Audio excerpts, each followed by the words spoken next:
নবীজি বলছে যদি কেউ ক্ষমা চাওয়ার পরে কোনো কেউ যদি ক্ষমা না করে,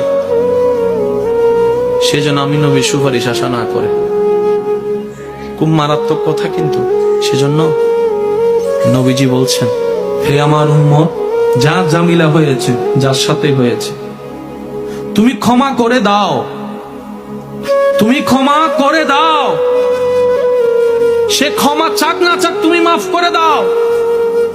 তুমি যদি মাফ করলে তোমার ইজ্জতের কমতি হয়, আমি মুস্তাফা থেকে হাসরের ময়দানে তোমার ইজ্জত বুঝে নিও।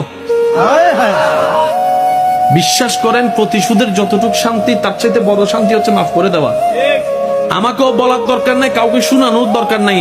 আপনার জীবনের সবচেয়ে বড় শত্রু যে ইনডোর হোক, আউটডোর হোক, ঘরের হোক, বাহির হোক, যার সাথে আপনার বনেও না, যার সাথে চেহারা দেখতে ইচ্ছে করে না, এরকম কেউ থাকলে শুধু মনে মনে আমার দিকে তাকাই হলো কথাটা রাখার জন্য, শুধু মনে মনে বলেন, যা তোরে মাফ করে দিলাম।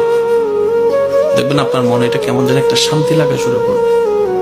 বিশ্বাস করেন ভাই, রাগ, হিংসা, অহংকার এগুলো শয়তানের জিনিস। এগুলা নিয়ে কেউ শান্তিতে থাকতে পারে নাই। হারালেই জিতা যায় না, হারালেই অনেকে আছে কই মামলা করছে, আমি কি হারবো নাকি? দরকার হলে 10 খানি যা জমি আছে এগুলো সব বিক্রি করে দিব, তারপরও জিতে লাগবে। আপনি 10 খানি জায়গা শেষ করে আপনি জিতে গেলেন, এবার আপনার আছে কি? এবার আপনার ছেলে মেয়েরাই তো আপনার 14 গোষ্ঠী দোয়াই ফেলবে। বাস্তব যেটা সেটা বলেন না রে ভাইয়া। তো সেজন্য আল্লাহর ওয়াস্তে নবীর সুন্নত হচ্ছে জীবনের শান্তিতে থাকার সবচেয়ে গুড ওয়ে। আল্লাহ পাক আমাদের সবাইকে বুঝার তৌফিক দেন।